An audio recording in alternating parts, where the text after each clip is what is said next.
نهم اردیبهشت امسال یعنی اول ذوالقعده شروع بهار چله ها یعنی چله کلیمی است. بهترین زمان برای چله گرفتن. چله کلیمی یا چله موسوی یعنی 40 روزی که حضرت موسی به کوه طور رفت و جلوه‌ای از خدا را مشاهده کرد.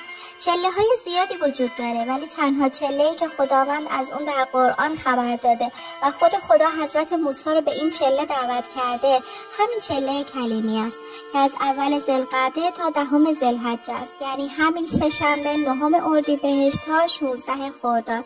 البته آداب مخصوصی داره و دعاها و اذکار مختلفی برای این چله با برکت توصیه شده.